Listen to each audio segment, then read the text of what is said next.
Clara was a quiet woman who lived in a small town where everybody seemed to know each other's life story. She was not the type of person who tried to stand out. She dressed simply, spoke softly, and most people hardly noticed her in a crowd. Yet she had a calm presence about her that made those who really paid attention feel at ease. On most days, she could be found doing her shopping at the corner store, helping her elderly neighbor with groceries, or walking down the same path to the market. She lived a simple life, and people often assumed that simplicity meant there was nothing more to her story. One summer evening, the town community center was alive with chatter, laughter, and excitement. It was the day of the annual community gathering, a tradition that had gone on for years. Families brought food, children played games, and local talents were often invited to perform small acts on stage. The hall was decorated with colorful streamers and bright paper lanterns, filling the room with warmth and joy. People gathered around long tables filled with homemade dishes, baked pies, casseroles, and trays of fresh fruit. The whole atmosphere was cheerful and welcoming, a night where everyone could relax and enjoy being together. Clara had not planned to attend at first. She usually avoided large gatherings because she felt out of place. She never saw herself as someone others paid attention to, and she disliked being at the center of things. But one of her friends convinced her to come along. "It's just food and music, Clara," her friend said kindly. "You'll enjoy it once you're there." And so, after a bit of hesitation, Clara decided to go. She dressed plainly in her usual outfit, combed her hair neatly, and walked to the community center. When Clara entered the hall, she gave a small smile and quietly greeted a few familiar faces. Most people did not notice her arrival. She sat down near the back, enjoying the food and watching the little performances. Some children recited poems, a teenager sang a pop song, and one man even tried to tell a few jokes that had the audience laughing. Clara sat there quietly, pleased just to be a part of the cheerful environment. Near the corner of the hall, against the wall, stood an old upright piano. It had been sitting there for years, gathering dust. Everyone knew it was broken, at least partly. Some keys stuck, some made no sound at all, and it was out of tune. It had become more like a decoration than an instrument, a reminder of the days when the center used to host proper concerts. Later in the evening, as more performances ended and the mood grew lighter, a group of young men started joking around. They were in high spirits and looking for fun. One of them glanced at the piano and nudged the others. "Hey, look at that old thing," he laughed. "I bet nobody can make it play anymore." Another replied with a grin, "Maybe we should get someone to try. It would be hilarious." Their eyes roamed across the room until they fell on Clara, who was quietly sipping tea at her table. "Why not ask her?" one of them said. "She looks like she might give it a try. It would be funny." The others laughed at the suggestion, not out of cruelty perhaps, but out of the careless amusement that sometimes comes when people underestimate others. They assumed Clara, with her modest clothes and shy smile, would make a fool of herself. They approached her table and one of them said with a playful tone, "Ma'am, why don't you play the piano for us? We'd all love to hear something." Their words carried a hint of mockery, and a few people nearby overheard and chuckled. Clara looked at them with calm eyes. She could easily have said no, and no one would have blamed her. But instead, she gave a gentle smile and nodded. "All right," she said softly. Her answer surprised them. They expected her to shy away, to protest, or to laugh it off. Instead, she rose slowly from her chair and walked toward the piano. A hush of curiosity followed her steps. Some people leaned closer, already whispering to each other. "Is she really going to try?" one woman said with amusement. Another chuckled, "This should be interesting." Clara reached the piano and stood for a moment, placing her hand on the old wooden frame. She could feel the roughness of the dust and the cracks in the wood. It had clearly not been cared for in many years. She gently lifted the cover of the keys and saw the yellowed ivory, some chipped, others broken. She pressed one key, and it made a dull, out-of-tune sound. A few people laughed quietly. But Clara did not seem bothered. She pulled out the bench, sat down gracefully, and placed her hands lightly on the keys. She closed her eyes for a moment, as though listening to something only she could hear.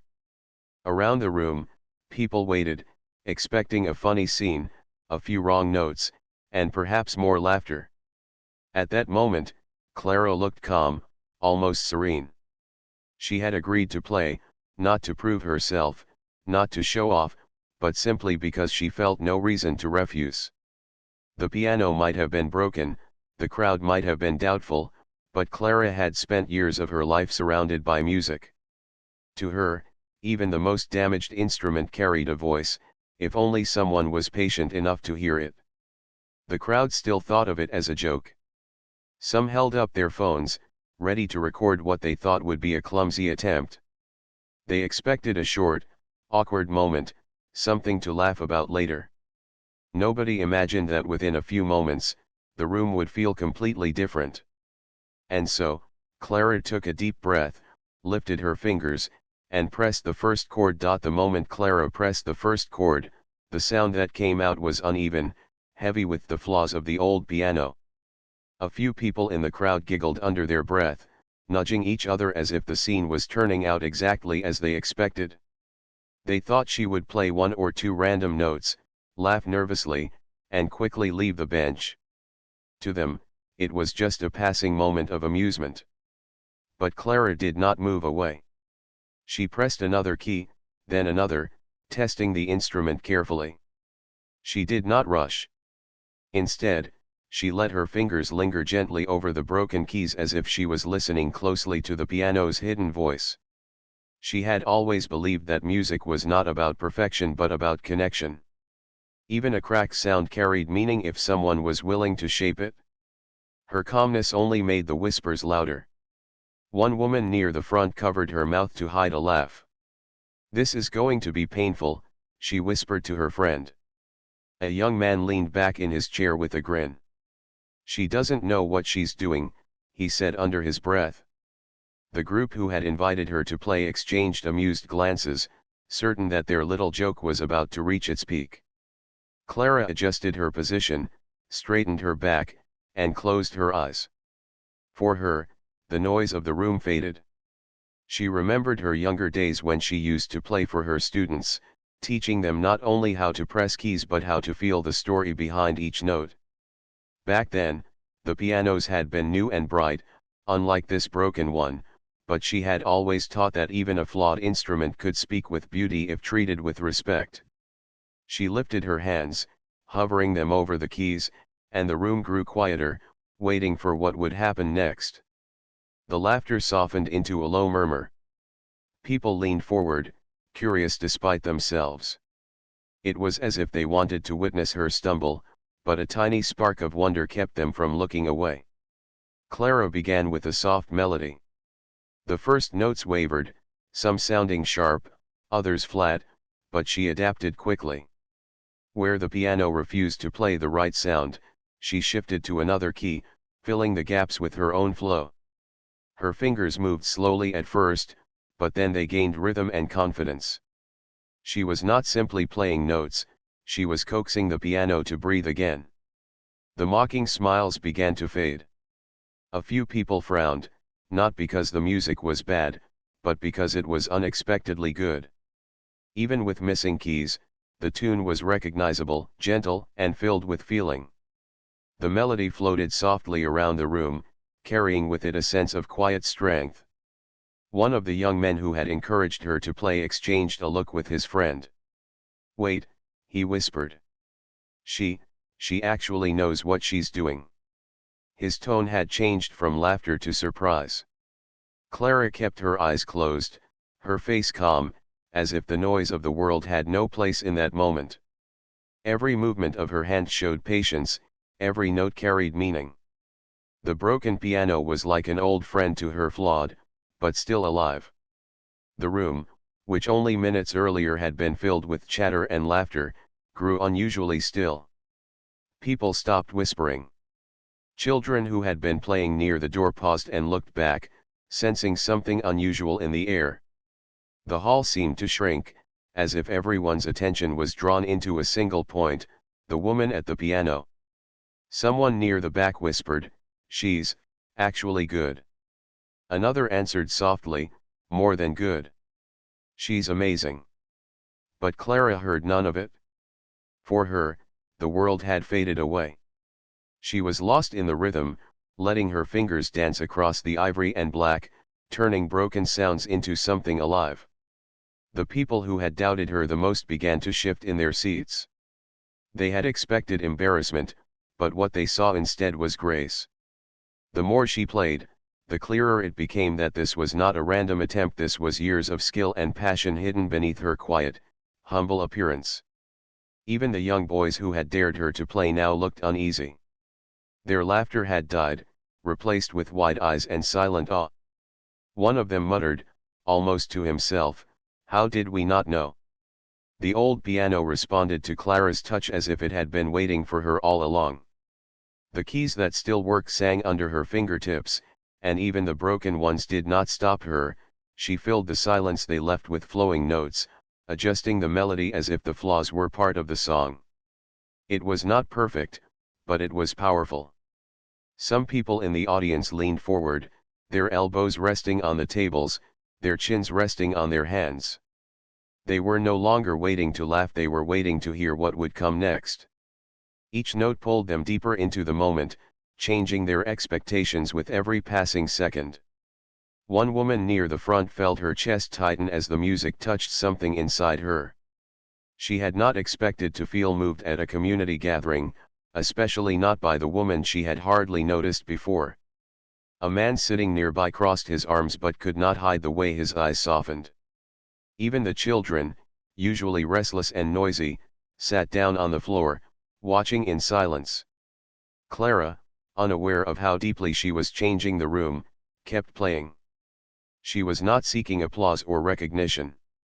She was simply sharing a piece of herself, the part that had been hidden away for years. She remembered her late husband, who used to sit beside her as she played, smiling quietly at the music. She remembered her students, their bright eyes when they learned to play their first songs. She remembered the evenings she had spent alone, her hands resting on silent keys, longing to hear them come alive again.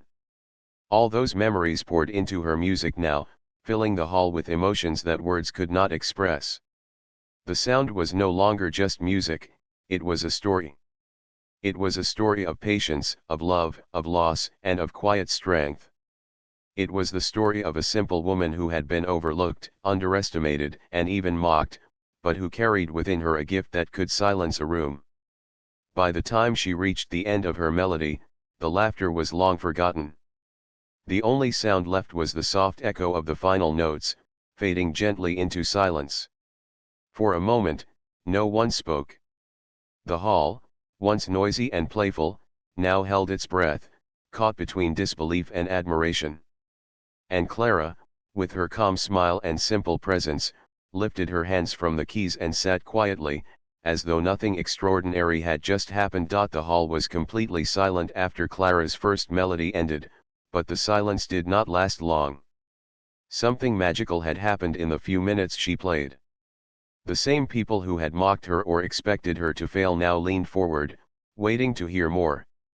Their eyes were fixed on her, not with ridicule but with amazement. Clara sat still, her hands resting gently on her lap. For a moment, she wondered if she should stop and quietly return to her seat. She had not come there to prove anything. But as she lifted her eyes, she noticed the expressions around her.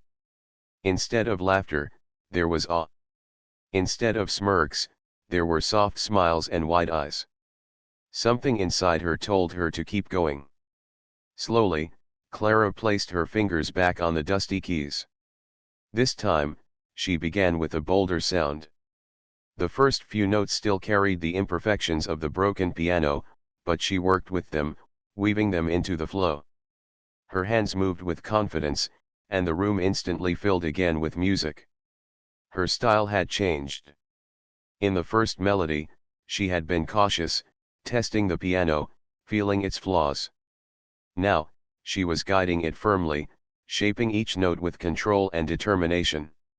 Even the broken keys could not silence her music. She skipped over them with grace, turning their absence into part of the rhythm. It was as if she had been playing this same piano her whole life. The audience could not believe what they were hearing. A boy sitting cross-legged on the floor whispered, "It sounds so beautiful." His mother placed a hand on his shoulder, her eyes shining with tears. She had not expected to cry at such an event, but Clara's music touched something deep inside her heart. Every person in the hall felt something different as they listened.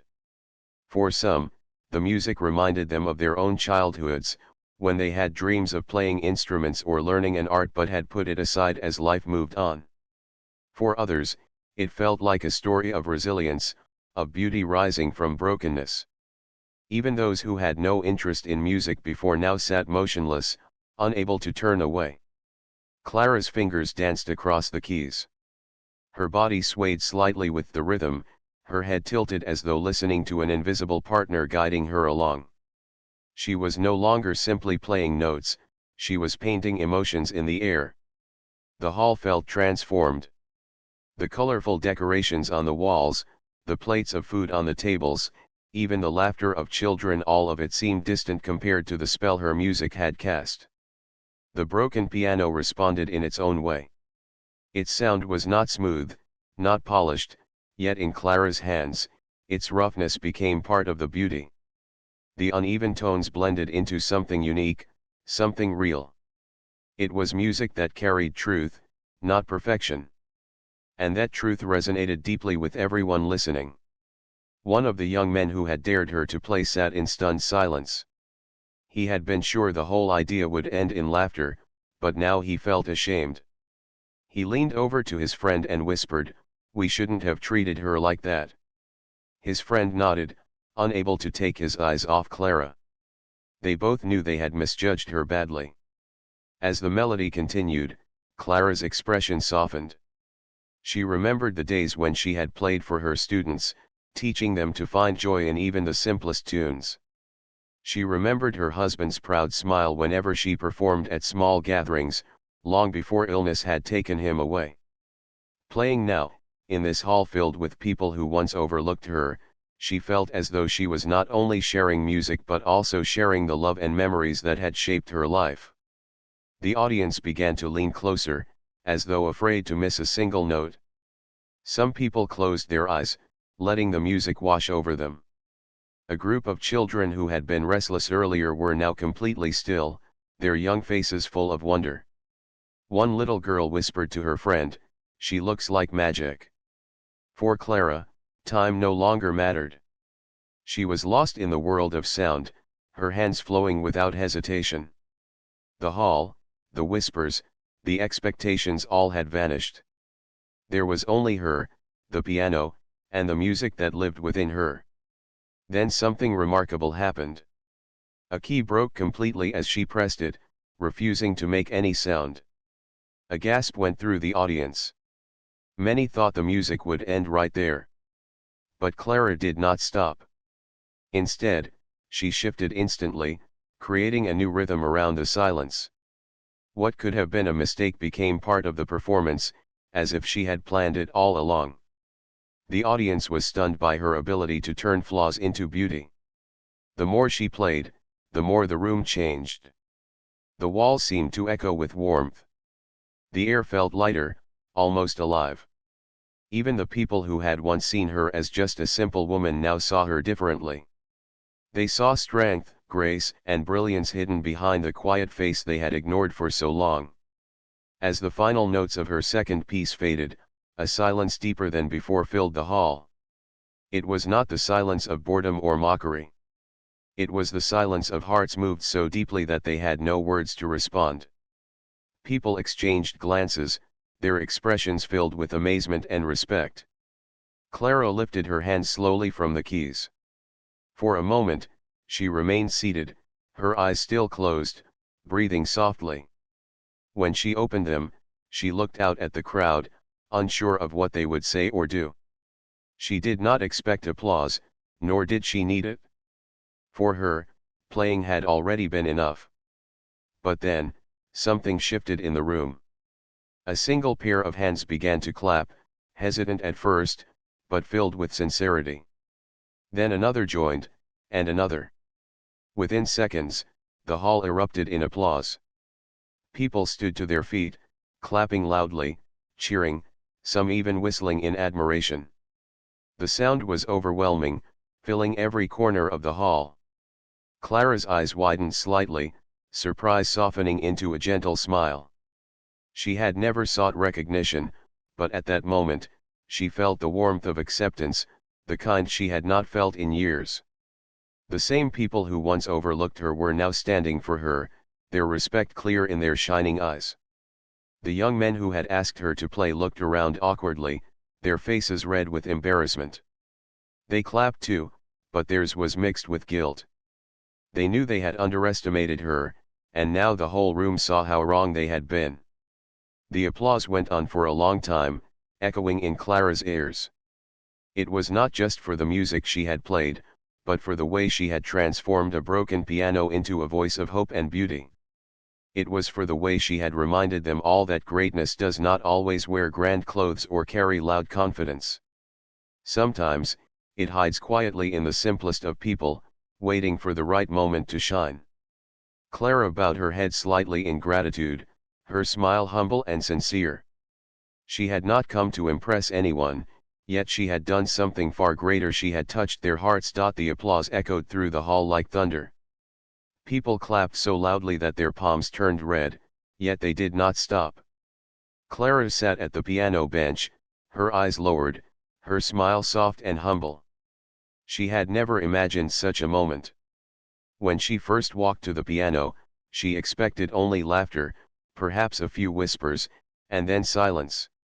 She had not imagined standing ovations or shining eyes filled with respect. The people who moments ago treated her like a joke were now standing tall, clapping as if she were a famous musician performing on a grand stage. The energy in the room had shifted completely. What had started as light-hearted mockery had transformed into deep admiration. The same piano that had gathered dust for years had now given them a memory they would never forget. As the applause continued, Clara slowly rose from her seat and gave a small bow. Her movements were gentle, almost shy, but her presence carried weight now. People looked at her differently. She was no longer the simple woman sitting quietly at the back of the hall.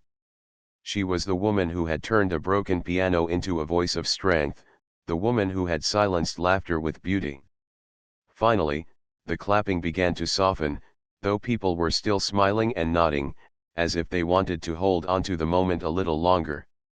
Someone from the crowd called out, "Play another one." Others joined in, repeating the request with cheerful voices. Clara hesitated for a moment, then nodded. She sat down once more, brushing her fingers lightly across the keys. This time, she chose a brighter tune, something more cheerful. The room filled again with music, and the people swayed gently, some even humming along. Parents lifted their children onto their laps so they could see better, while elderly couples held hands, smiling at each other as though the music carried them back to earlier days. Clara's playing seemed effortless now. The hall was alive with her music, and everyone felt it. For a while, the broken piano no longer sounded broken, it sounded alive, full of warmth and joy. People forgot they were listening to a damaged instrument. They only felt the emotions pouring out of it, emotions Clara shaped with every note. When she finished the second piece, the applause returned, lighter but filled with joy. Some clapped in rhythm, others simply smiled with their hands together. The atmosphere had changed completely. No one was thinking about food or games anymore. All attention was on Clara. Near the front, an elderly man who had been quiet all evening slowly stood. His eyes glistened as he said, "I have lived in this town for 70 years, and I have never heard anything like that in this hall. Thank you." His voice shook slightly, but his sincerity filled the room. People nodded and murmured in agreement. Clara's cheeks turned pink. She bowed her head, whispering a soft thank you that only those closest could hear. She had not played to impress, but hearing such words touched her deeply. The group of young men who had dared her to play sat awkwardly, their hands folded in their laps. They exchanged guilty looks, unsure of what to say. One of them finally stood and walked toward Clara after she had stepped away from the piano. Clearing his throat, he said, I'm sorry. We thought it would be funny to ask you to play. We didn't know." His words trailed off, but his face showed true regret. Clara gave him a kind smile. "It's all right," she said gently. "Sometimes we discover things when we least expect them." Her words carried no anger, only kindness, and that kindness made the young man lower his head in shame. Around the room, people began talking quietly, but the tone was different now. No one was laughing at Clara anymore. Instead, they spoke about how talented she was, how beautiful the music had sounded, how they had underestimated her. Some whispered to each other, wondering why she had never shared this gift before. A woman approached her with tears still in her eyes. "My daughter has been learning piano," she said softly. Would you ever consider teaching her? She could learn so much from you." Clara smiled warmly, though she gave no immediate answer. She had not thought of teaching again, not since the days when her husband was alive. But the idea now stirred something inside her. The children gathered near her too, some of them tugging at her sleeve. "How do your hands move so fast?" one asked eagerly. Another said, "Can you teach us that song?" Their innocent curiosity made Clara laugh quietly. She promised them that maybe one day she would. Meanwhile, the piano itself seemed transformed. People who had once ignored it now looked at it with fresh eyes. For years, it had sat forgotten in the corner, nothing more than a dusty reminder of the past. Now it was a treasure, a piece of history that had just brought the community together. Someone even said, "We should get it repaired. It deserves to be played again." Heads nodded in agreement. The evening carried on, but the memory of Clara's music lingered. People still spoke about it in small groups, some shaking their heads in disbelief, others smiling as they replayed the sound in their minds. The energy in the hall was lighter, brighter, as if Clara's music had lifted a weight no one knew was there. As the night drew closer to its end, Clara prepared to leave quietly, the same way she had entered. She gathered her shawl and walked toward the exit. But before she could step out, a voice called after her. "Clara." She turned to see the event organizer hurrying toward her. "That was extraordinary," he said breathlessly. "I've seen many gatherings here, but nothing like tonight. We can't let your talent go unnoticed. Would you consider performing at our next town event? Not as a joke, not as a surprise, but as our main guest." Clara's eyes widened slightly. She had never thought of herself that way before. She had lived a simple life, far from stages and applause. But the sincerity in his request touched her. She gave a gentle nod. "If it would bring joy," she said softly, "then I would be glad." The organizer's face lit up with a wide smile. "It certainly would," he said firmly. When Clara finally left the hall, the night air felt cool against her face. She walked slowly down the quiet street, the stars twinkling above.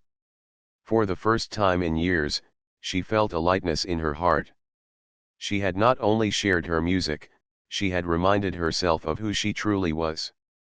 Back in the hall, people were still talking about her. They would remember that night for years, the night a simple woman, mocked and underestimated, had sat at a broken piano and filled their hearts with music that would never fade. The night after the community gathering, Clara returned home and sat quietly in her small living room. The lamps gave off a warm glow, and the silence of her house wrapped around her. She placed her hands on her lap, still remembering the way they had moved over the keys, the way the room had gone still, the way the applause had filled the hall. For years, she had lived quietly, unnoticed, moving through life as though she were invisible.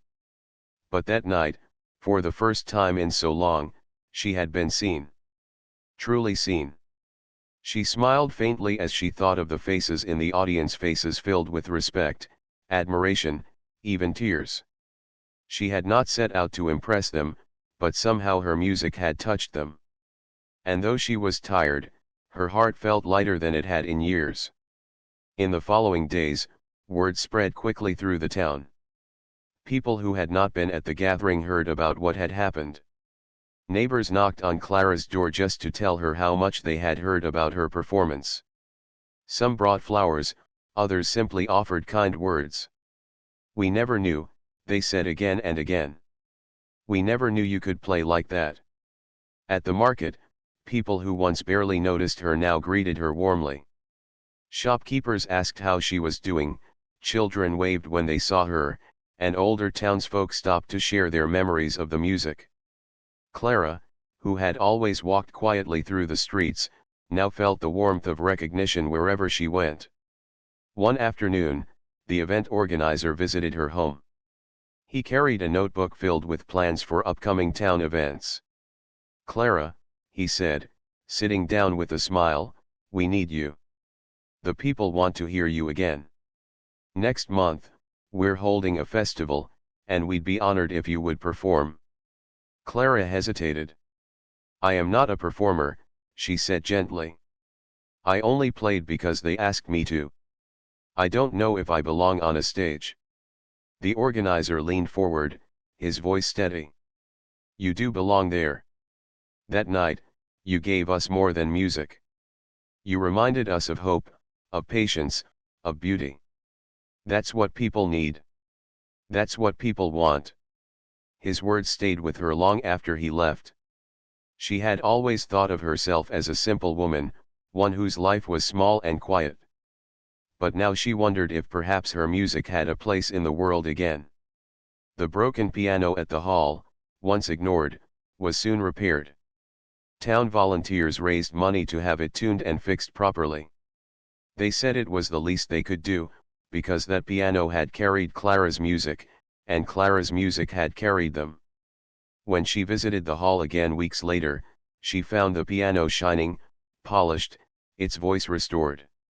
She ran her fingers across the keys and smiled at the clear, bright sound. Children soon began to gather around her, eager to learn. Clara had not taught in many years, but their bright eyes reminded her of her old students. At first, she gave small lessons showing them how to press the keys, how to sit straight, how to listen. But soon more children joined, and even adults began asking if she would teach them too. What began as a single moment at a gathering slowly grew into something bigger. Clara was teaching music again. The same young men who had once mocked her came to her as well. They carried guilt in their faces but hope in their hearts. One of them spoke honestly, "We're sorry for how we treated you. We thought it was a joke. But you showed us something beautiful. If you'd let us, we'd like to help with your lessons, carry chairs, set up the room, anything." Clara looked at them kindly and nodded. She held no anger toward them. In fact, she saw their willingness to help as proof that even mistakes can turn into lessons. As weeks passed, her house began to fill with music again. Where once there had been silence, now there was laughter, the sound of children learning their first notes, the sound of neighbors stopping by just to listen. Her home, once so quiet after her husband's passing, felt alive once more. The town, too, felt changed. People spoke differently now, more kindly, more thoughtfully. Clara's story became something of a lesson to all: never judge by appearances, never assume simplicity means weakness, and never forget that gifts can be hidden in the most unlikely places. Months later, the town festival arrived. The hall was packed, filled with people from nearby villages who had come to hear the woman everyone was talking about. Clara stood backstage, her hands slightly trembling. She was still the same humble woman, still unsure if she belonged in the spotlight. But when she stepped out and saw the faces waiting for her, faces filled with warmth, excitement, and respect, her fear melted away. She sat at the piano, now fully repaired, its keys shining under the lights. When she began to play, the hall filled once more with her music. This time, the sound was even richer, but what truly moved the people was not just the piano's voice. It was Clara's spirit. Every note carried her story, her resilience, her kindness. The audience listened with rapt attention. Some closed their eyes, others smiled, and many wiped away quiet tears. By the end of her performance, the applause was so loud it seemed to shake the walls. People rose to their feet, clapping until their hands hurt, cheering her name. Clara bowed with humility, her heart full. After the festival, her life was never the same again. She became a teacher once more, guiding children and adults alike in music. The hall where she had once been mocked became her classroom, her stage, her second home. People who once overlooked her now sought her wisdom, not just for music but for life itself. Clara remained humble through it all. She never bragged, never acted proud. She always said, "I only did what I could." Yet everyone knew she had done more than that. She had awakened a community, inspired them, and reminded them of the power hidden in simplicity. Years later, people would still talk about the night when Clara first sat at that broken piano. They would tell their children and grandchildren, "I was there. I saw her play. I saw how she changed everything." The story became part of the town's history, a reminder that greatness does not always come with loudness or pride. It sometimes comes quietly, from the most unexpected hands. And Clara, though she never sought fame, found joy in the life she built afterward. Surrounded by students, friends, and music, she lived her days with purpose and peace. The broken piano had not only been repaired, it had repaired her place in the world. She had walked into that hall as a simple woman, overlooked and underestimated. She walked out as someone unforgettable, someone whose music lived on in every heart that had heard it. And that was her true gift.